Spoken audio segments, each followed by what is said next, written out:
જય સચ્ચિદાનંદ. નાનો પ્રસંગ કહું તમને. હમણાં આપણે જાત્રા કરેલી ને, જાત્રા દરમિયાન આપણે શિખરજી અને પેલા ક્યાં આગળ રાજગીરી બધે જવાનું થયું. રાજગીરી ને બધે આપણે જઈએ તો ત્યાં આગળ શું છે, માગવા વાળા બહુ આવે, બધા જોયા હોય તો. એ સિવાય આપણે સિટીમાં પણ જઈએ ને તો માગવા વાળા બહુ આવે, અડી આપ દે દો. એક બે વખત આપણે કેપેસિટી હોય કે આપણે 10 પૈસા હોય આપીએ, પણ બીજી ત્રીજી વખત પછી માગવા વાળા થાય તો શું થાય? પછી એની માટે અંદર શું થઈ જાય? પછી દેશ ઉભા થઈ જાય ને, નેગેટિવ ચાલુ થઈ જાય. શું થઈ જાય? અંદર વારે ઘડીએ માગવા વાળા હોય. આપણી જોડે આવ્યો છે, કઈ અપેક્ષા કામ મને કંઈક આપશે, પરંતુ આપણે અંદર શું ચાલુ થઈ જાય? અંદર એની માટે નેગેટિવ. એટલે એવું થોડો ટાઈમ થયો ને એટલે બહુ નેગેટિવ અંદર ચાલવાનું શરૂ થયું. પછી આનું અંદર થોડી વાર વિચાર નેગેટિવ શેની માટે? કે આ લોકો આવા જ હોય છે ને, આમ હોય છે ને, તેમ હોય છે. કેટલી જાતનું અંદર નેગેટિવ ચાલવાનું શરૂ થયું, સમજ્યા ને? તો પછી વિચાર કર્યો કે સારું, આટલું બધું નેગેટિવ આપણે એની માટે શેની માટે કરવાનું? તો તરત અંદર જ્ઞાનની સમજણ અંદર ગોઠવી આપણે કે ભાઈ ચલો, અત્યારે આપણે આપી શકતા નથી, પૈસા આપી શકતા નથી એને, પરંતુ આપણે એની માટે સારા ભાવ તો કરી શકીએ કે ના કરી શકીએ? કે ભાઈ અત્યારે હું આપી શકતો નથી, પરંતુ એને એવા કોઈ સંજોગ ભેગા થઈ જાય કે જેથી એને જે જોઈએ છે એ વસ્તુ એને મળી જાય. તો ખાલી નેગેટિવનું ખાલી એટલું જ પોઝિટિવ ચેન્જ કર્યું ને, તો નુકસાનમાંથી શેમાં આવી ગયા? નફામાં. એટલે આપણી બુદ્ધિ હંમેશા કેવું છે, આપણને દરેક જગ્યાએ નેગેટિવ બતાડ કરે છે. બતાડે છે નથી બતાવતું? કોઈ પણ જગ્યાએ જ્યાં પણ જઈએ ને, દરેક જગ્યાએ ખાવા બેઠા હોય તો ખાવામાં 4 વસ્તુ સારી હોય તો એ ના બતાડે. આ લોકોએ આ નહીં બનાવ્યું. શું કરે? આ લોકોએ આવું બનાવ્યું નથી, આવું કરવા જેવું હતું. સમજાય ને? દરેક જગ્યાએ આપણે સવારથી ઉઠીએ ત્યારથી સાંજ સુધી દરેક જગ્યાએ આપણે આ બુદ્ધિ છે ને નેગેટિવ જ બતાડ કરે છે. તો એ જ્યાં પણ નેગેટિવ બતાડે છે એ દરેક જગ્યાએ એને પોઝિટિવ કરવું પડશે. શું કરવું પડશે? આ જ્ઞાનમાં આપણે આગળ વધવું હશે ને, એટલે બુદ્ધિ જે વિપરીતતાને પામેલી છે એ વિપરીત બુદ્ધિને સમ્યક કરવી પડશે. શું કરવું પડશે? સમ્યક કરતા પછી એ શુદ્ધને પામશે. એ સાઈડ આપણને હેલ્પ કરતી જશે. સમજે ને? કે દરેક જગ્યાએ તમને લોકો બધા ડોક્ટરો આ રૂમમાં 2 બેઠા છે, હોમિયોપેથી ડોક્ટર, એક આ અને એક પેલા પુણામાં. તો પછી નેગેટિવ તો અંદર પૂછે જ નહીં ને, ડોક્ટરોને ના પૂછે બધાને, કારણ કે એ લોકો દવા હોય, એ લોકો શું હોય, હોમિયોપેથી દવા એવી રાખે ને ઝીણી ગોળીઓ કે કોઈ પણ પ્રકારનું નેગેટિવ પરમાણુ પૂછે નહીં. એવી આ લોકો જો દવા હોય છે બધી હોમિયોપેથીમાં છે ને, એવી દવા કે નેગેટિવ ના દેખાય. કોઈ મને કે દર્દી આવે કે મને બહુ નેગેટિવ દેખાય કરે છે, એની દવા આવતી હશે ને, કંઈક આવે ને? શું દવા આવતી હશે એની? નેગેટિવ ના દેખાય પેલું લિક્વિડ નાની ઝીણી ગોળીઓ ભરીને આપતા હશે ને.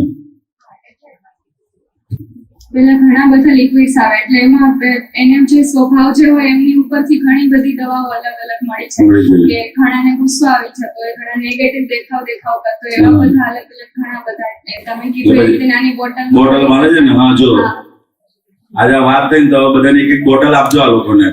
જતા પેલા છે ને અમને બધાને ઘરમાં ઉઠે ને ત્યારથી મમ્મીનું નેગેટિવ દેખાય, પછી આજુબાજુ વાળાનું નેગેટિવ દેખાય.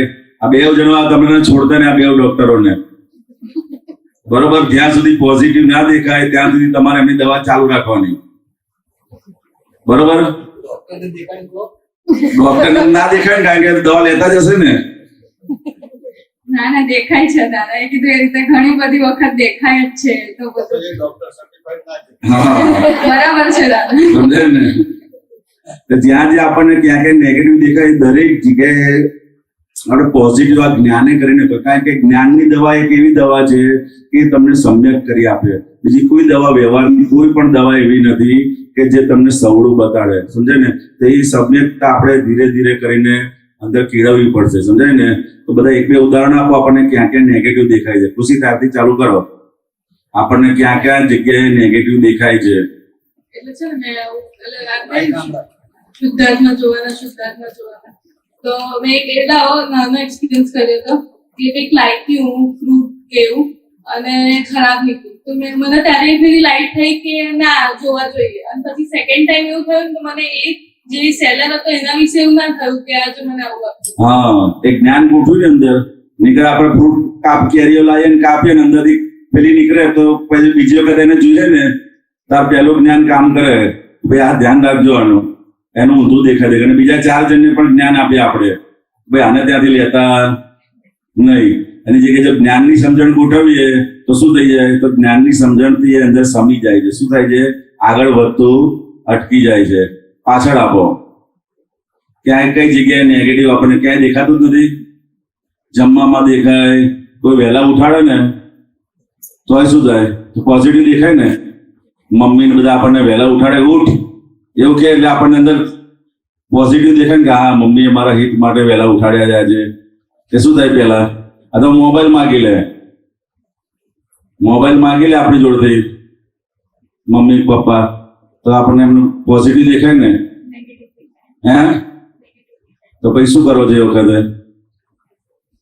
દાદા કે કઈ પણ વસ્તુ નેગેટિવ દેખાય છે તો કે એને છોડવાનું નહીં અંદર, કારણ કે નીકળ વધતું જશે. શું થતું જશે? અંદર વધતું જશે. પહેલા અંદર ને અંદર રહે, પછી ધીરે ધીરે જબાનમાં આવતું જાય. શું આવતું જાય? મોઢા પર આવતું જાય. સમજાય ને? તો એને સમાવવા માટે શું કરશો? કઈ સમજણ અંદર ગોઠવવી પડશે કે નહીં ગોઠવવી પડે? ત્યાં મમ્મી પપ્પા છે કે મારો મોબાઈલ લઈ લે છે તો શેની માટે લેતા હશે? આપણા તને નુકસાન થાય એની માટે લેતા હોય ને, કે તને ફાયદો થાય એની માટે. સમજાય ને? તો કે મધર ફાધરનો જે ઉપકાર છે એ આપણને દેખાતો નથી ને. ખાલી 10 મિનિટ માટે મોબાઈલ લે છે તો એની માટે કેટલું નેગેટિવ ચાલી જાય છે. દિવસના 100 કામ કે આખી જિંદગીના 100 કામ કરેલા હોય એ આપણને એટલે ઉપકાર દ્રષ્ટિ ભૂલાવી દે છે. શું છે? ઉપકાર દ્રષ્ટિ ભૂલાવી દે છે. દાદા ભગવાન શું કહેતા હતા કે અમને કોઈ 1 કપ ચા પીવડાયો હોય ને, કેટલો? 1 કપ ચા પીવડાયો હોય એનો ઉપકાર અમે જીવનભર ભૂલીએ નહીં. એવું કહેતા 1 કપ ચા પીવડાયો હોય એનો ઉપકાર અમે જીવનભર ભૂલીએ નહીં. અને આ તો ખાલી એક મોબાઈલ લઈ લે ને તરત જ બધું પાછલું આખું જોઈ જાય. એ જ્ઞાન અંદર ગોઠવવાનું. આપણે શું કરવાનું? અંદર જ્ઞાન ગોઠવવાનું કે મમ્મી પપ્પા ક્યારે પણ કંઈ પણ કરશે એ મારા હિત માટે કરશે. સમજાય ને? એ મારા હિત માટે કરશે. વળશે ને એમાં પણ આપણું હિત છે એટલું અંદર એક સમજણ અંદર પાકી ગોઠવણી. આ બધી સમજણો વ્યવહારિક સમજણો પણ એ અંદર ગોઠવીશું ને તો એ જ્ઞાનમાં આપણને હેલ્પફુલ થશે આગળ ને આગળ. સમજાય ને? આવી નાની નાની વસ્તુ કેટલી જગ્યાએ નેગેટિવ થઈ જાય છે આપણું. સમજાય ને? એવું તમને એકલા અંદર નહીં, એવું અમને પણ થાય. સત્સંગ ચાલતો હોય, 11 વાગ્યાનો ટાઈમ હોય અને 11:10 થઈ જાય ને એટલે અંદરથી પૈસું અંદર ઊંચું નીચું થવાનું ચાલુ થઈ જાય. હવે જે સત્સંગ આપણને કેટલા ટાઈમે સાંભળવા મળતો હોય, સમજાય ને? કેટલા ટાઈમે, કે રોજ સાંભળવા મળે છે, કેટલા ટાઈમે સાંભળવા મળે છે, અંદર ગોઠવવાનું કે તને કેટલા વખતે સત્સંગ સાંભળવા મળે છે. સમજાય ને? આ ધર્મની વાણી છે. કેવી વાણી છે? ધર્મનું શ્રુત કહેવાય. એ સાંભળવા મળે છે તો પુણ્યશાળી છે. એમાં 10 મિનિટ પછી નીચે જઈને આપણે શું કરવાનું હોય છે? ખાલી બીજા જોડે વાતો જ કરવાની છે ને. એ કરતા એને કે તું બે સાંભળતી છે, તને વાંધો આવશે. એની અંદર ગોઠવવું પડે. શું કરવું પડે? જેવું અંદર વિચાર આવે ને એની સામે આપણું આ સમ્યક જ્ઞાન અંદર ગોઠવણ કરવું પડે. નહીં તો શું થશે? એ આપણી પર ચડી બેસે, મોડું થાય છે, ઓવર ટાઈમ કરે, વધારે કરે. એમ કરતા કરતા કરતા જે બોલતા છે એમાં આપણું ધ્યાન રહે નહીં. એવું થતું હશે કે નહીં થતું હોય? કે મને એકલા થાય છે? થાય છે ને બધાને? ચાલો આગળ બીજા એક જણને આપો, પછી આ બાજુનો વારો છે. ક્યાં ક્યાં જઈશ છે? એટલે હા, તમે કીધું ને પેલું કે સવારમાં ઉઠીને મધર સાથે જમવામાં, એમની મારે ડેલી ઓફિસ જવાનું હોય અને આગળના દિવસે મમ્મી એમ કે કાલે ટિફિન બનાવી દઈશ અને હું એકચ્યુઅલીમાં થોડી મમ્મી કરતા લેટ ઉઠું તો મમ્મી કદાચ થાકી ગયા હોય તો મમ્મી અચાનક જ એવું બોલે, એમ ગુસ્સામાં કે સવારમાં કે આજે તું નહીં બનાવવાની, તમે ત્યાં જમી લેજો એમ. તો મને તરત જ એવું થઈ જાય કે આવી રીતે કેમ બોલે છે એમ. એ જ વસ્તુ એમને મને બેટા કરીને કીધું હોત કે બેટા ના આજે મારાથી નહીં બને તો જમી લેજો, એક એ વાતમાં મને એમ થાય. પછી હું એમને કહું કે મમ્મી આવું કેમ, તમે પ્રેમથી કીધું હોત તો કદાચ ત્યાં જમી લે તમે. એટલે વસ્તુ એમ એ જ ખરાબ દેખાય. પણ મને એવું પછી થાય કે કઈ નહીં, હવે કદાચ થાકેલા હશે એટલે ભૂલી ગયા હશે. પછી બીજું એક કામ બાબતે મને મમ્મી જોડે વારે વારે એવું થઈ જાય કે હું કંપનીથી આવું તો કોઈ દિવસ એમનાથી અમારી દુકાન છે તો ત્યાં જાય તો આખો દિવસ થાકી ઘટે કામ ના થાય મેં ઘરે આવીને તરત એવું જ ક્વેશ્ચન કર્યું કેમ આજે આ રહી ગયું છે એટલે મારી એવી આદત થઈ ગઈ છે ઉઘરાણી કરીએ આપણે એમની જોડે શું કરીએ એટલે પછી મને એવું Boss થાય થઈને? કે આ ક્વેશ્ચન એકચ્યુઅલી માં એમને મને કરવાનો હોય મારે ના કરવાનો હોય હા પણ આપણે બોસ થઈ ગયા ને બધા એટલે મમ્મી પછી આકડાઈ મારા ઉપર કે મેં આટલું બધું આમ પછી મને બી થાય કે એમની વાત બી સાચી છે કે આખો દિવસ થાકી જાય છે તો એ મદદ કરવાનું કામ મારું છે ના કે એમનું છે એટલે આવું બધું મને મમ્મી અંદર માટે ચાલે રાખે મધર માટે તો ખાસ એની જોડે ઘરનું બંધ હોય ને એની જોડે ખાસ એટલે કીધું ને કે કઈ પણ મમ્મી પપ્પા કઈ પણ આપણી પર ગુસ્સો કરે ને તો પણ આપણે હિતમાં જ સમજવું કારણ કે અત્યારે શું છે બધાને મેરેજ કરવાની ઉંમર છે હવે જેમ ટ્રેનિંગ નો ટાઈમ છે કેવો ટાઈમ છે બધો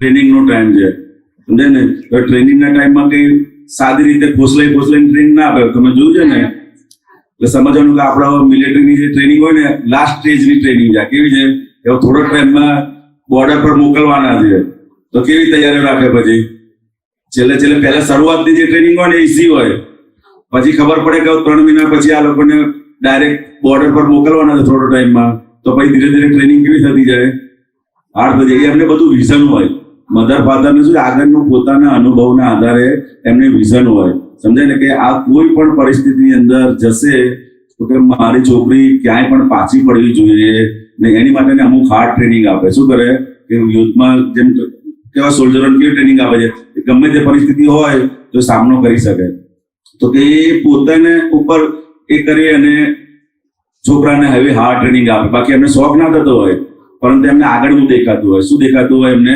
આગળનું દેખાતું કે આગળ કોઈ પણ સંજોગો જીવનમાં આવે તો કે આ છોકરી મારી પાછી પડવી જોઈએ ને એ અંદર એમને સમજણ પણ આપણને દેખાય નહીં આપણને તો આપણું વિઝન કેટલું છે આટલું જ દેખાય છે આપણને એટલે આના દ્વારા શું થાય છે કે એમની જે વસ્તુ છે આપણે સમજી શકતા નથી સમજાય ને અને એમની જોડે ઉઘરાણી કરવા માંગીએ છીએ શું કરે એમની જોડે ઉઘરાણી કરે કે ત્યાં નથી કર્યું ત્યારે કરવું જોઈએ સમજાય ને તો કે ઉઘરાણી કરવાનું ચાલુ કરી દઈએ છીએ એટલે કે હંમેશા મધર ફાધરની જેટલું દાદા ભગવાન પણ કહેતા હતા કે લાઈફમાં આપણે સુખી થવું હોય તો મધર ફાધરનો ઉપકાર ભૂલશો નહીં સમજાય ને કે રોજે રોજ આ મારી માટે ઉપકારી છે એ સમજણ અંદર ગોઠવ કરવાની જ્યારે પણ આવા વિચાર આવે સમજાય ને જ્યારે પણ આવા વિચાર આવે ત્યારે સમજણ અંદર આપણે ગોઠવ કરવાની સમજે ને 10 વખત વિચાર આવે તો 10 વખત આ સમજણ ગોઠવવાની સમજણ જેટલી વખત વિચાર આવશે એટલી વખત આ સમજણ ગોઠવ કારણ કે આપણે જ્ઞાનની સમજણ ગોઠવતા નથી ને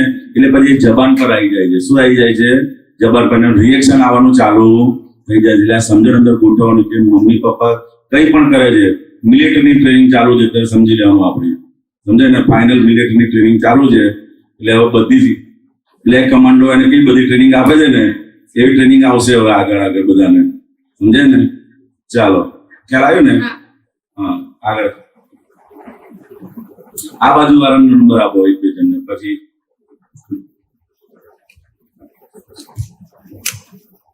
તમે જે કીધું બરાબર એવી ધક્કો મારીને ટ્રેનિંગ આપી અત્યારે સમજાય છે કે ધક્કો માર્યો કે આગળ જતા બહુ કામ લાગે પેલા તો નેગેટિવ પિક્ચર આવતો આવું કેમ કહેતા હશે અત્યારે સમજાય છે ના જરૂર હતી ત્યારે આ બધું શીખવાડ્યું છે આગળ જતા આપણને કઈ વાંધો ન પડે ના આપણને ક્યાં નેગેટિવ દેખાય છે અત્યારે જોબ પર જતા હોય ને તો જોબ પર બાજુવાળો ઓછું કામ કરતો હોય ને તો આમ શું થાય આનંદ થાય ને કે આ ચલો મારા ભાઈબંધ છે તો ભલે આરામ કરે હું કામ કરી લઈશ ત્યાં શું થાય નેગેટિવ વિચાર આવે કે ઓછું કામ કરે છે બાજુવાળો ઓછું કામ કરતો તો આપણને આખો દિવસ લોડ લાગ્યા કરે અંદર એ ઓછું કામ એ આરામ કરતો હોય ને આપણને થાક લાગે સમજાય ને તો દાદા ભગવાન કહેતા હતા કે જોબની અંદર ગયા હોય જોબની અંદર કેવો 2 જણ હોય એક જણ કેવો બેવને પગાર સરખો મળતો હોય બેવનો પે સ્કેલ સરખો હોય અને આપણે છે તો એકદમ સિન્સિયરલી કામ કરી રાખતા હોય અને બાજુવાળા હોય લેરથી કામ કરતા હોય સમજાય ને તો બાજુવાળાને જોઈને ધીરે ધીરે આપણને શું વિચાર આવે કે ભાઈ આ આરામથી કામ કરે છે ભાઈ આપણે કામ કરવાની જરૂર નથી એવો વિચાર આવે કે ના આવે અને પછી ધીરે ધીરે કરીને શું કરીએ આપણે પણ જવા દો ને દાદા ભગવાન શું કહેતા હતા તો કે કેટલા વર્ષો એટલે કેટલા જન્મો થાય ને ત્યારે માણસની અંદર એક સિન્સિયરિટી નામનો ગુણ પેદા થાય. શું થાય? એક સિન્સિયરિટી નામનો ગુણ અંદર આવે. કેટલા અવતારોની કમાણી કરતો કરતો કરતો કરતો આવે ને તો માણસ કોઈ કામની અંદર સિન્સિયર રહી શકે એટલો ગુણ પ્રગટ થાય. પરંતુ બાજુવાળાનું ઓછું કામ કરતા જોઈએ અથવા બાજુવાળાનું ઓછું જોઈએ અને આપણે ગુણ ખોઈ નાખીએ છીએ. શું કરે છે? ખોઈ નાખે છે. એટલે આપણે કમાણી કરી લીધી ને, આપણે કમાણી કરી નુકસાન કર્યું. તો કે આપણને જે કંઈ પણ કામ મળ્યું છે, સમજાય ને, આપણે આજુબાજુ વાળાને જોવાની જરૂર નથી. એ સિન્સિયરિટીના ગુણને હંમેશા પોષણ મળતું રહે એ જરૂરી છે. એટલે બાજુવાળો વિધિ ના કરતો હોય ને, સવાર ઉઠે ને તો જો બાજુવાળો ઉઠ્યો છે કે નથી ઉઠ્યો પેલા એ જોવે. શું કરે? બાજુવાળા ઉઠ્યા છે કે નથી એ જોવે. પછી એ જોવે કે ઊંઘે છે તો પછી આપણે શું કરીએ?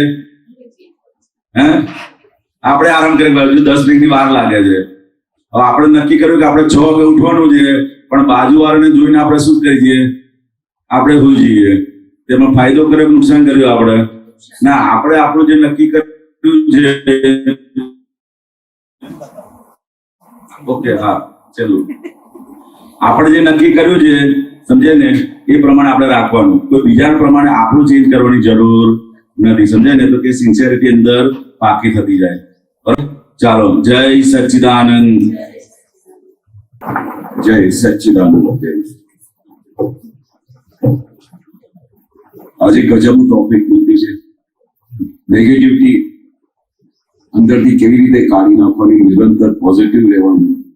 હું તમને એક દાખલો આપું. એ વખતે શું થાય કે આપણે કહેતા હોઈએ કે નેગેટિવિટી કાઢી નાખો, પોઝિટિવ.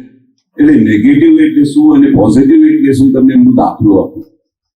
અમારો એક મોટું પરિવાર, અમે 8 ભાઈઓ છીએ. હવે 8 ભાઈ અને 1 બેન આવા પરિવારમાં રહેતા હોઈએ તો ઘરમાં કેવું આવતું હોય? તમને શું લાગે છે? તમે 8 બહેનો હો અને 1 ભાઈ હો તો ઘરમાં કેવું ચાલતું હોય? અમારા ઘરમાં એવું કહેતા હતા, અમારા ઘરમાં મહાભારત ચાલે છે. કોઈ પણ પૂછે ને કેવું ચાલે કે મહાભારત ચાલે છે. ખરેખર અમારા ઘરમાં મહાભારત ચાલતી હતી. એટલે 8 ભાઈ એટલે 8 બ્રેન હોય ને, અને પછી 1 બેન, એ તો પછી 8 બ્રેન નું પણ હાઈએસ્ટ બ્રેન, 9 જણાનું બ્રેન એમાં હતું. એટલે કેવું ચાલતું હશે? એટલે એ રીતે અમારા ઘરમાં આવું ચાલ્યા જ કરે, પણ કોઈ રસ્તો મળે નહીં. અમારા બાપુજી બહુ મહેનત કરે. આ શું કરો છો? એ બહુ ડિસિપ્લિન વાળા હતા. એવા ડિસિપ્લિન વાળા કે એ ઘરમાં જયારે આમ સ્ટેપ મૂકે ને એટલે ઉંદરડા કેવી રીતે ખૂણામાં ભાગી જાય એવી રીતે બધા ગાયબ થઈ જતા. એટલું બધું એનું વૈભવ, બહુ કડક. એટલે કડક એટલે શું કહી, એમને કઈ શોખ નહોતું, પણ આ બધાને આટલું બધું કંટ્રોલ કરવું એના માટે બહુ મુશ્કેલ હતું. એટલે એમને ગુસ્સે થવું પડે, ઘણી વખતે તો મારવું પણ પડે. તો આવા ચંટ બધા 8 ભાઈઓ અને બેન, એમને સંભાળવું બહુ મુશ્કેલ હતું. હવે આવા જ બધા શીખવાડે, મમ્મી બહુ શીખવાડે કે આપણે આવી રીતે નહીં કરવાનું, બાપુજી આટલી મહેનત કરે છે, તમારા માટે કામ કરે છે, પણ વળે છે કેટલા? પછી તો ધીરે ધીરે બધા નામ આપેલું. અમારા બાપુજી નથી, એ તો હિટલર છે. કેટલું ભારે શબ્દ બાપુ. એટલે જ્યાં જોઈએ એને ગોળી મારે, જ્યાં જોઈએ એટલે શૂટ કરી નાખે, એવા હિટલર છે. બાકી આવું બોલાતું હશે, તમે શું બોલો છો ખબર પડે છે તમને? એટલે અમે કેટલો ગુસ્સે થાય, કારણ કે આપણે એક જ વસ્તુ કેવી છે કે તમે ઘરમાં રહેતા હો ને તો કોઈ તમને એક શબ્દ કે ને તો તમને ગમે નહીં. ભલે હી ઇઝ કરેક્ટ, એ તમને પરફેક્ટ વસ્તુ કહે છે, ડિસિપ્લિન વાળી વસ્તુ કહે છે, પણ એને મને કહ્યું કેમ? એટલે દાદા શું કે છે, આ કળિયુગમાં કેવું છે કે એમને હિતાહિતનું ભાન જ ના રહે કે આ મારા હિત માટે કે છે કે મારા શાના માટે કે છે. ભાન જ નથી, ખબર જ નથી પડતી કે આ શાના માટે મને આવું ગુસ્સે થાય છે. એટલે કઈ તો એમને હશે ને કે અમારા છોકરાઓ ડિસિપ્લિનમાં રહે, બહુ સારી રીતે રહે, કઈ આમ કોઈ ભણે નહીં તો અમારે બાપુજીને હંટર મારીને ભણાવવું પડે. એટલે બાપુજીનું એક જીદ હતું કે ભાઈ દરેક છોકરો ગ્રેજ્યુએટ થવું જોઈએ. અને એમાંથી અમારે એક ભાઈ હતા કે એને ગ્રેજ્યુએટ થવાની વાત જ નહીં, ભણવાનું શોખ જ નહીં. પછી એને તો પકડીને બાપુજી મારતા હતા કે તારે ભણવું જ પડશે જ્યાં સુધી, અને એને મારી ઠોકીને ગ્રેજ્યુએટ બનાવે. એટલે આવો બધું એટમોસ્ફિયરમાં આપણે હરતા ફરતા હોઈએ છીએ. અને પછી આ એક ઘરની સ્ટોરી નથી, આ ઘરની સ્ટોરી છે. પછી અમારા એક ભાઈ એવું કહેતા હતા કે જરૂર આ જે દાદા દાખલા આપે છે ને એ દાદા એ દાખલા ઉપરથી દાદા જાણે કે ઘર ઘરમાં જઈને આવ્યા છે, એક એક ઘર. અને જેને ડાયરેક્ટ પ્રશ્ન પૂછે ને તો કે હા દાદા મારા ઘરમાં આવું જ ચાલે છે. એટલે દાદાએ આ તારણ કાઢી લીધું કે આ કળિયુગમાં ક્યાંય કરવડે એવી છે નહીં, એટલે એમને કઈ નવી વસ્તુ આપવી પડશે આ જગતની. એટલે જે દાદાએ આ વસ્તુ જગતમાં નહીં આપી હોત ને તો કોઈનું સમાધાન જ ના થાય. એવી ગજબની વસ્તુ આપી છે. કઈ વસ્તુ આપી હશે? જે હમણાં વાત નીકળી ને, જ્ઞાન એટલે શું? પ્રકાશ. દાદાએ પ્રકાશ આપ્યો. એટલે એક રૂમમાં અંધારું હોય, ઘોર અંધારું હોય, અને ત્યાં તમે ટ્યુબલાઇટ ઓન કરો તો શું થઈ જાય? આખો રૂમ પ્રકાશ થાય. તમને ખબર પડે કે પેલા ખૂણામાં શું પડ્યું છે, બીજા શું પડ્યું છે. એ દાદા પ્રકાશ આપતા હતા. અને એવું પ્રકાશ આપતા હતા કે એના પછી કોઈ દિવસે અંધારું થાય જ નહીં તમારા જીવનમાં.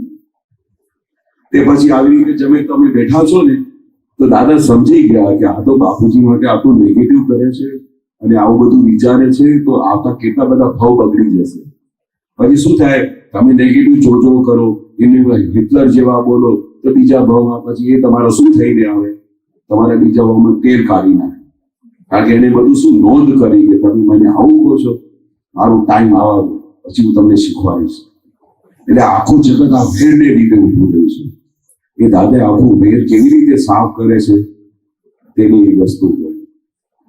જેવી રીતે તમે આમ બેઠા છો ને, આવી રીતે એક દિવસ અમારા ઘરમાં સત્સંગ થતું હતું દાદાજી.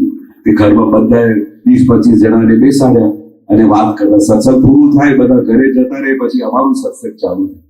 કારણ કે દાદાનું એક જ લક્ષ્ય હતું કે જે ઘરમાં હું આવ્યો છું તે ઘરનું કલ્યાણ થવું જોઈએ. જે મને મળ્યો છે એને એ મળ્યા પછી એને સુખ ઉભરાવવું જ જોઈએ. એને કોઈ વ્યક્તિ મળી છે, કોઈ ભગવાન મળ્યા છે, એને અનુભવ થવું જોઈએ. તે પ્રોસેસમાં દરેકની પછી સભા ભરાય અને એક એક જણાને પ્રશ્ન પૂછે. તે પછી આમ બેઠા હતા બધા. તો દાદાને શું તું એક એવી વ્યક્તિ હતા, એવા જ્ઞાની પુરુષ થઈને ગયા કે સ્ટાર્ટિંગમાં કોઈને ખબર જ ના પડે કે દાદા આર પાર જોઈ શકે છે. તમે અહીંયા બેઠા હો ને તો તમારી અંદર શું ચાલે છે એને દાદાએ બધું દેખાય. તમારા શું વિચારો જાય છે, તમે અહીંયાથી કોલેજ જતા રહ્યા તો એ બી દાદાને દેખાય કે અહીંયા બેઠા તો છે પણ એ કોલેજ જતા રહ્યા છે. જ્ઞાની પુરુષ એટલે કેવું ફૂલ પ્રકાશ એવી સ્ટેજમાં હોય. એ તો હમણાં સ્ટાર્ટિંગમાં ખબર નહોતી પડતી, પણ ધીરે ધીરે જયારે અનુભવ થયા ત્યારે ખબર પડી, ઓ દાદાને તો બધું દેખાય છે. પછી દાદાની સામે બધું ખુલ્લું કરતા હતા, કઈ આપણે છુપાવવાનું નહીં. પછી અચાનક એક ભાઈને પૂછ્યું, સભા ભરાઈ, દાદાને દેખાઈ આવ્યું કે આ બાપુજી માટે આવું બોલે છે આખો દિવસ. તે પૂછ્યું કે તને બાપુજીએ નાનપણથી જે કઈ પણ વસ્તુ તને જોઈતી હતી તે તને આપી? કે હા. ભણવા માટે ફીસ આપી? કે હા. પછી તને લાઈફમાં કઈ પણ વસ્તુની જરૂર પડી એ દરેક વસ્તુ તને આપી? કપડા આપ્યા? સારા સારા કપડા પહેરાવ્યા તને? કે હા દાદા. પછી તું કોલેજમાં ગયો, કોલેજમાં ગયા પછી તારા લગ્ન થયા, તે લગ્નમાંથી કઈ 1 રૂપિયો કાઢ્યો? ના બાપુજી તો 10 લાખ રૂપિયા ખર્ચો કર્યો, મારે તો 1 રૂપિયો કાઢ્યો નહીં. હું તો હવે કોલેજ પડીને આવ્યો, ફેક્ટરીમાં જવાનું શરૂ કર્યું. પછી લગ્ન થઈ ગયા પછી તારા ઘરમાં તને કઈ રૂમ આપ્યું? તને કઈ ઘર બનાવી આપ્યું? કે હા, એ બી બનાવી. તે સ્ટાર્ટિંગ થી લઈને એન્ડ સુધી કઈ પણ એક શબ્દ નેગેટિવ વસ્તુ નહીં નીકળી એના મનમાંથી જે બાપુજીએ ના આપ્યું હોય. તે આ બીજા બધા સાંભળતા હતા બધી વાતો. આમ કરતા કરતા બીજાને પૂછું, ત્રીજાને પૂછું કે તું તને માસ્ટર્સ થવું હતું, તને ડોક્ટર થવું હતું, તને એન્જિનિયર થવું હતું, એમાં કેટલી બધી ફીસ આપવી પડે છે? હા, એ બાપુજી આપી? કે હા આપી. કઈ પણ પ્રકારની વસ્તુની અમને ખોટ થવા દીધી નહીં આખી લાઈફમાં. તે પછી એક વસ્તુ માટે તમને, કઈ વસ્તુ માટે તમને લાગ્યું કે બાપુજી હિટલર છે, કે એ વડે છે ને સાહેબ તમે ઊભા ન રહી શકો, ભાગી જાઓ, એનો ગુસ્સો સહન થતો નથી? તો પછી ગુસ્સો શા માટે થાય છે? કે અમારા હેતુ માટે જ હશે ને. પણ દાદા તે વખતે જયારે ગુસ્સે થાય છે ને તે વખતે કશું દેખાતું નથી, અંધારું થઈ જાય છે. તે પછી દાદાએ એક જબરજસ્ત વાક્ય આપ્યું બધાને કે જ્યારે બી તમને બાપુજીનો દોષ દેખાય, જ્યારે પણ તમને લાગે કે એ અમારા પર ગુસ્સે થાય છે, ત્યારે તમારે ઓન ધ સ્પોટ, મેં બધા ભણેલા હતા કે મેં પહેલી વખત દાદાને ઇંગ્લિશમાં વાક્ય સાંભળ્યું કે after all he is a good man. શું કહેવાનું? જ્યારે પણ તમને ફાધરનું કઈ દોષ દેખાય કે ગુસ્સે થાય ત્યારે મનમાં એક જ વાક્ય બોલો, after all he is a good man. એટલે તમે ગમે તે ગુસ્સે થાય છે, આમ કરે છે, તેમ કરે છે, પણ સરેરાશ જોવા જો તો ઇઝ અ ગુડ મેન. જ્યારે તમે ગુડ મેન તરીકે એમને જોશો ત્યારથી તમારે એમના દોષો દેખાવાના બંધ થઈ જશે. He is a bad man ત્યારે તમને બધી એમના અવગુણો જ દેખાશે. પણ ગુડ મેન પણ ગમે તે રીતે ગુસ્સે થાય છે ને પણ એનો હેતુ સારું છે, એનો ભાવ સારો છે. એટલે જ્યારે આપણે પેરેન્ટ્સની અંદર હારે ઘડી જ્યારે બી ગુસ્સે થતા હોય, કઈ બોલતા હોય, પણ આપણું સ્વભાવ શું છે, આપણું મન શું છે, આટલું બધું આપણી મનની કેળવણી બરોબર થઈ નથી. દાદા અમારા આપતા પુત્રોને કોક વખતે એવી ફાયરિંગ આપતા હતા ને કે તે અહીંયાથી બહાર જતા રહીએ ને કે એવું લાગે કે 3 મહિના સુધી આવું જ નથી. એક બે હપ્તા તો જતા બી રહેલા. એમાંથી હું બી એક છું, હું તો નાઇજીરિયા ભાગી ગયો. એટલો ગુસ્સે થયા મારા પર કે આ તે શું કર્યું? તું ફૂટબોલ બની ગયો, તું ફૂટબોલ છે, કોઈ તને આ બાજુ લાત મારશે તો પેલી બાજુ પેલો. હું છે એક વસ્તુની બીજી બહુ મોટી સ્ટોરી છે, નેક્સ્ટ ટાઈમ બતાડીશ.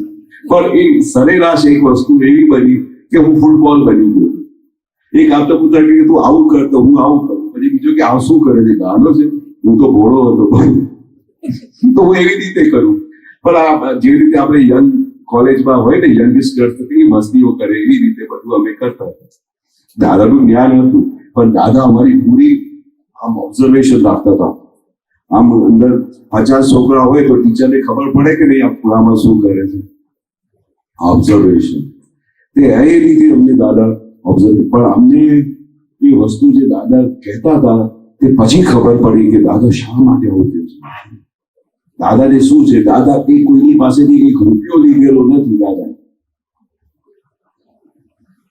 અમને કશું જોઈએ નહીં, અમારે કશું શું જોઈએ, અમને એક જ વસ્તુ જોઈએ કે તમને આ જ્ઞાન પ્રાપ્ત થાય, તમે આ સીધી રીતે માર્ગ ઉપર ચાલો, મોક્ષ માર્ગ ઉપર ચાલો, અને જે રીતે દાદા રહે છે એ રીતે તમે ફોલો કરો તો તમને જીવનમાં ક્યાંય દુઃખ આપશે નહીં. એ જ દાદાનો એક હેતુ હતું. તે એવા સંજોગોમાં અમને દાદાએ આવી રીતે પોઝિટિવ દ્રષ્ટિ આપી, અને જ્યારથી આ પોઝિટિવ દ્રષ્ટિ આપી ત્યારથી પછી અમને દરેક ઠેકાણે પછી એક દિવસે દાદાએ કહી દીધું કે આખું જગત નિર્દોષ છે, મને આખું જગત નિર્દોષ દેખાય છે. તો તમે વિચાર કરો કે દાદાને અમે આટલા બધા મહાત્માઓ, 60,000 મહાત્માઓ, કોઈ દિવસે દાદાએ આમ આંગળી કરીને કહ્યું નહીં કે તું આ શું કરે છે? કોઈ દિવસે મેં મારા લાઈફમાં જોયું નહીં કે દાદાએ આમ આંગળી કરીએ કે આ તું ખોટું કરે છે, આ કેવી રીતે બેઠો છે, આ કેવા કપડાં પહેરીને આવ્યો છે. નેવર. એ શુદ્ધાત્મા જોતા હતા ને આ પેકિંગ જોતા હતા, બે છૂટા પણ રહેતું. અને બીજી એક ગજબની વસ્તુ હતી દાદાની કે જે બધા બેઠા હોય ને એના પર દાદા આખો દિવસ કલ્યાણની ભાવના કરે, વિધિઓ કરે કે કેમ કરીને આ બધા મોક્ષ માર્ગ ઉપર ચાલે. એટલે આપણે એવી એક સભામાં આપણે ઉત્તર થયા છે કે જ્યાંથી આપણે જીવનની નવી શરૂઆત થશે. આપણે આવું કોઈ દિવસે જોયું નથી. દાદાના આ વિજ્ઞાનની અંદર આપણે કોઈ શાસ્ત્ર વાંચવા નથી. જેવી રીતે પીએચડી કરવી પડે તો એમને પૂછો કે કેટલા પુસ્તકો વાંચવા પડે છે. પણ આ એક જ એવો માર્ગ છે જ્યાં તમને કઈ શાસ્ત્ર વાંચવા નથી, અને આ એક જ કલાકમાં દાદા એવો પ્રકાશ આપી દે છે કે તમે આખું જીવન તમારું ભવ્ય થાય. તમે લગ્ન કરીને જાઓ, તમારા છોકરાઓ થાય, તમારા હસબન્ડ હોય, સાસ સસુર સાથે કેવી રીતે વાત કરવાની, કેવી રીતે રહેવાનું, એ તમારે ગુસ્સે થાય તો તમે કેવી રીતે એની સાથે ટેકલ કરવાની, આખું વિજ્ઞાન દાદા વ્યવહાર વિજ્ઞાન ખોટું કર્યું છે અમારી પાસે. તમને એક કશાય ના થાય તમારા ઘરમાં એવું દાદાએ વિજ્ઞાન આપેલું છે.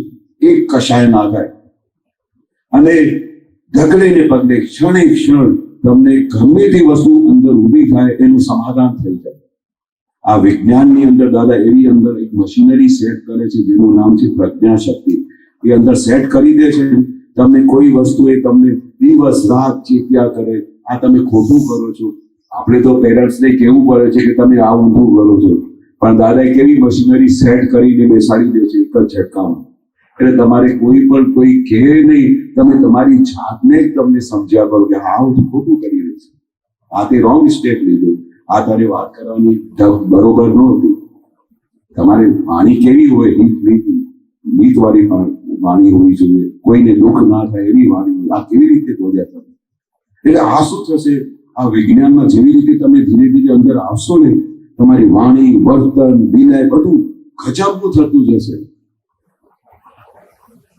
એક વખત મારા ભાઈએ પ્રશ્ન પૂછ્યો કે ઘરમાં 8 ભાઈ હોય ને તો દરેકને તો એવું હોય કે ઘરમાં કોઈ બધું વધારે પ્રેમથી લાગતું હોય, કોઈને ગુસ્સે વાળો લાગતો હોય, તો બધાની પાસે થર્મોમીટર હોય છે. તમારા જે રીતે હમણાં તમે થર્મોમીટરમાં કહ્યું ને મારા બાપુજી ગુસ્સે થાય તો અમને તરત જ આવું થઈ જાય છે, તે થર્મોમીટર બધાને હોય. તે દાદા બેઠા હતા, જે બેઠા છે, દાદા સેન્ટરમાં બેઠા હતા, આખું હોલ ભરેલું. અને પછી દાદાને પૂછે છે કે દાદા આ કેશવ પર ઘરમાં બધા કેમ ગાજી રહે છે? હું બહુ નાનો હતો, મારા 8 ભાઈ બધા મોટા. દાદા પાસે જવાનું શરૂ કર્યું અને મને એક વસ્તુ હતી કે દાદા જે વાક્ય કહે છે મેં પકડી પાડ્યું કે ઘરમાં એક કશાય ના થવું જોઈએ, બધાને સુખ આપો. આ એક નાની નાની વસ્તુએ દાદાએ આપેલી, પણ સજ્જડ રીતે પકડી રાખતો. દાદા કહે છે ને એટલે ખલાસ, પથ્થર પડે. એટલે એ રીતે I use to follow it. એટલે ઘરમાં કોઈને નાવાનું વેલા જવાનું હોય તો મને ખબર પડી જાય કે ઉતાવળ કરે છે, એને કોલેજ જવાનું છે. હવે 8 ભાઈ રહેતા હોય તો ઘરમાં 4 કે 3 બાથરૂમ હોય કે 8 બાથરૂમ હોય, એટલે દરેકનું પછી ટાઈમિંગ ઘણી વખતે કોઇન્સિડન્ટલી સેમ થઈ જાય. અને પછી અમે લડીએ કે તું શું કરે, આખો દિવસ ઘરમાં બેઠો છે, મારે તો ફેક્ટરી પર જવું છે, અક્કલ નથી ચલાવતો, મારે પહેલા નવા દે. ઓકે, ચલો આ પઝલ ઊભી થઈ જાય. પછી મને ખબર પડે કે આ એની જવાની તૈયારી કરે છે. અથવા ઘણી વખતે એવું બી થાય કે મને ખબર પડે કે નાવા જશે, એના પહેલા હું ઘૂસી જઉં બાથરૂમમાં. એવું થાય ને કે ચાલો આ તો પછી ઘૂસી જશે. પછી બીજી વસ્તુ, આપણે દરેકની જેવી રીતે વાત કરી થર્મોમીટર, આ બાથરૂમમાં જશે ને કલાક સુધી બહાર નહીં નીકળે. એટલે એ બી પઝલ ઊભી થાય. એટલે બધા ભાગીએ. તો ચાલો આ આટલા ઘરમાં આટલા બધી પલટન હોય તો પછી સમાધાન થાય. પછી જેને જ્ઞાન, અને બધાને કઈ સાંભળું જ્ઞાન નહોતું મળ્યું, લાઈનમાં ધીરે ધીરે એક એક કરીને, તો જેને જ્ઞાન મળે એકદમ સુધરી જાય, સુધરી જાય. તો પછી હું તો ચાલ તું જાણ, મને કઈ વાંધો નથી, મારે આજે આમ રજા છે, આમ ગમે તે ગપ્પો મારી, પણ એને ઉતાવળ હોય તમે જવા દઈએ. તો છેવટે બધા મારા પર ખુશ થવા માંડ્યા. તો એને એક દિવસ સત્સંગ સભામાં ભાઈએ પૂછી લીધું, કારણ કે બીજા બધાને આટલું પ્રેમ ના મળે, પણ મને એકલાને મળે તો બધાને આમ પ્રશ્ન થાય કેમ આના પર બધા ખુશ રહે છે? દાદા કેમ આખા ઘરના બધા એના પર? તો દાદા એક વાક્ય કહ્યું ને, ત્યાર પછી બધા બદલાઈ ગયા કે કેશવ ઉપર મારા 4 હાથ છે. શું કહ્યું? હવે જ્ઞાની પુરુષ આવું વાક્ય બોલે આટલી મોટી સભાની અંદર કે કેશવ પર મારા 4 હાથ છે, એ હજુ સુધી મને સમજાયું નથી 4 હાથ એટલે શું. જ્ઞાની પુરુષના તો 2 હાથ હોય, પણ કેવી દાદાનું લક્ષણ છે કે એના પર 4 હાથ છે, એટલે આખા બ્રહ્માંડનું રાજીપો જાણે મારા ઉપર હોય એવું મને લાગ્યું. એટલે ત્યાર પછી હજુ અંદર પરિવર્તન થવા માંડ્યું. મારું તો થઈ ગયું, પણ ઘરના બધા મેમ્બર્સનું પરિવર્તન થવા માંડ્યું. શા માટે? કે અમને દાદાનો રાજીપો જોઈએ. દાદાનું એવું ઐશ્વર્ય હતું ને કે દાદા ખાલી પૂછે ને કે તારું નામ શું છે તો ખુશ થઈ જતા, તું ક્યાંથી આવે છે તો ખુશ થઈ જતા હતા. એટલું પ્રેમ હતું. આવી રીતે તો કોઈએ પ્રેમથી વાત નથી કરી, અમારા મધર ફાધરે વાત નથી કરી. તો જયારે દાદા આવી રીતે વાત કરે ને કે તું કયા કોલેજમાં ભણે છે, પછી આખું જયારે પૂછે ને તો આખી હિસ્ટ્રી પૂછી લે. પછી ભણવામાં તને કઈ તકલીફ થાય છે કે હા દાદા ભણવાનું ગમતું નથી, પછી એમને એક્સપ્લેન કરે. પછી કે તું આમ આવજે, હું તારી વિધિ કરી આપીશ. વિધિ કરી આપે તો આખું પરિવર્તન થઈ જાય. એટલે દાદા અમને ઓળખાણ નહોતી પડતી, પણ દાદાને છેવટે વારે ઘડી કહેવું પડતું હતું કે આખા બ્રહ્માંડના સ્વામી આવ્યા છે, ચાહે શું કરી શકે છે. શું કહે છે? બીજું વાક્ય બોલતા ચાહે શું કરી શકે. એટલે આમ ઇમેજિન કરો ને કે દાદા મારે PhD માં ફર્સ્ટ આવવું છે તો ખાલી આમ હાથ મૂકીને તો ફર્સ્ટ થઈ જાય. પણ એવું નહીં કે ભાઈ સ્ટડી ના કરે, આદમી એવો મૂકે કે પોતે સિન્સિયર થઈ જાય, પણ થઈ જાય ખરું. એટલે જે તમે ટેન્ડર ભરો ને દાદાની આગળ, એ ટેન્ડર 100% તમારું પાસ થઈ જાય એવા દાદા ભગવાન તમને બધાને મળ્યા છે. ચાહે શું કરી શકે. પછી કે 14 લોકના નાથ છે. હવે 14 લોકના નાથ આપણી સામે ઉભા હોય તો શું ના કરી શકે. એટલે સૌથી મોટામાં મોટું કામ શું કર્યું કે અમને મોક્ષનો સિક્કો મારીને આપ્યો. કારણ કે વારે ઘડી આપણે જન્મ લઈએ, ફરી મરી જઈએ, જન્મ લઈએ ને આપણે કઈ આ સાયકલમાંથી બહાર જ નથી નીકળાતું. આ દાદા ભગવાન એકલા છે આ ધરતી પર, જેને અમને સાયકલમાંથી બહાર કાઢીને મોક્ષનો સિક્કો મારીને આપ્યો છે કે જાઓ તમે 1-2 અવતારમાં મોક્ષે જતા રહેશો. જો મારી આજ્ઞામાં, જો તમે મારી આજ્ઞામાં રહો, અમે ગેરંટી આપીએ છીએ કે 1-2 અવતારમાં મોક્ષે જતા રહેશો. એટલે હવે દાદાએ અમારું શું કર્યું છે? એક તરફથી અમારી સેફ સાઈડ કરી દીધી છે. તમારે જે ડાયરેક્શનમાં જવું હોય તમે જઈ શકો છો, ક્યાંય ફેલ થશો નહીં. ખાલી દાદાને માથે રાખજો, દાદા મને. અને ત્રીજી વસ્તુ દાદાએ ગજબનું શીખવાડ્યું કે જે તમે નિશ્ચય કરશો ને, એ નિશ્ચય કરશો, એવો નિશ્ચય કરશો કે એમાં જ્ઞાની પુરુષનો તમારો બર્થ આવી જશે અને એ તમારા ડાયરેક્શનમાં લઈ જશે અને તમે પાર પહોંચી જશો. એક તરફ તમારો નિશ્ચય અને બીજી તરફ જ્ઞાની પુરુષની આશીર્વાદ, પાર પહોંચી જશો. એટલે હવે આપણી પાસે શું રહ્યું? દાદાની વસ્તુને પકડી લો. તમારે જે ડાયરેક્શનમાં જોવું એ ડાયરેક્શનમાં તમે અવ્વલ નંબરથી આગળ નીકળી જશો. અને આટલું જ નહીં, આ વિજ્ઞાન પછી શું કરે છે? તમને જીવન જીવવાની કળા આપે છે, ગજબની કળા. ઘરમાં કેવી રીતે રહેવું, મા બાપ સાથે કેવી રીતે વાત કરવી. એક વખત જયારે અમે પૂછ્યા વગર આવી ગયા સત્સંગમાં, તો દાદાએ પૂછ્યું, પૂછીને આવ્યો છે? ના દાદા, શું આટલો મોટો પ્રાઇમ મિનિસ્ટર થઈ ગયો છે ઘરમાંથી?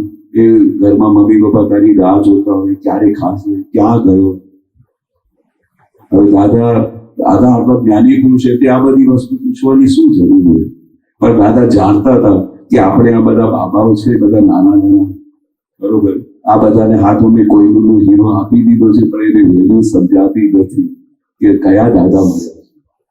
એટલે પછી દાદાએ અમને એકથી નાની નાની વસ્તુમાં અમને શીખવાડતા હતા કે કેવી રીતે. પછી કે આ જા, પાછો જા અને પરમિશન લઈ લે. એમને કેટલી તકલીફ પડે. એટલે કઈ કામ હોય તો એક ઘરનો આપતો પુત્ર હતો, એ કે કમિશનરનો છોકરો હતો, તો એ કે શું કમિશનરની જેમ બેઠા છો? એ બાબુજી કે જા શાક લઈ આવ. દાદાનું બહુ સિન્સિયર, દાદા પાસે સિન્સિયર. તો તમને શું લાગે કે તમે દાદા પાસે સિન્સિયર રહો છો, રેગ્યુલર આવો છો, એટલે તમે જેમ ફાવે એવું કરશો? એટલે બહુ મોટું સર્ટિફિકેટ મળી ગયું છે કે દાદા ભગવાને તમને ખૂણામાં બેસાડ્યા છે, એટલે યુ કેન ડુ એનીથિંગ. કે શું કમિશનરની જેમ બેઠા છો? મને દાદા પાસે જવું છે, તમે જઈને શાક લઈ આવો. શોક થઈ ગયા. હવે આટલી મોટી પોસ્ટ પર હોય ને તો દાદા કેટલા વિનય જ આવવું પડે. આટલા બધા લોકો ફોલો કરતા હોય કમિશનરને, અને તમે આવી રીતે વાત કરો છો. એટલે પછી એક દિવસ એ દાદા પાસે કમ્પ્લેન કરવા આવ્યા કે દાદા તમે આ છોકરાઓને શું શીખવાડો છો? હા, આવી રીતે વાત કરે છે કે તમે કમિશનર થઈ ગયા છો, ઘર પાસે તમે શાક લઈ આવો. સારું લાગશે છે. દાદા શોક થઈ ગયા કે આ શું? સારું, મારી ટ્રેનિંગ આવી ટ્રેનિંગ? કાલથી તું આ સત્સંગમાં નહીં આવીશ. શું કહ્યું? ના દાદા, મારાથી ભૂલ થઈ ગઈ. કારણ કે અમે દાદાનું એટલું બધું અટ્રેક્શન હતું કે દાદા એવું વાક્ય બોલે ને અમારાથી બરદાસ્ત ના થાય, અમારાથી ઘરમાં રહેવાય નહીં. કે દાદાએ આવું બધું કે તું અહીંયાથી જતો રહે, તું આ સત્સંગ માટે લાયક જ નથી. અને દાદાનું અમને એટલું બધું પ્રેમ મળ્યું હોય કે દાદા આવું બોલે તો અમારાથી સહન ના થાય. દાદા ફરીથી હું આવું ના કરું. એટલે આ દાદા જો કેવી રીતે મન ફેરવી કાઢે છે. હવે આપણે જે દાદાએ આ બધું શીખવાડ્યું છે ને, ફોલો એવી. ચાલો, જય સચ્ચિદાનંદ.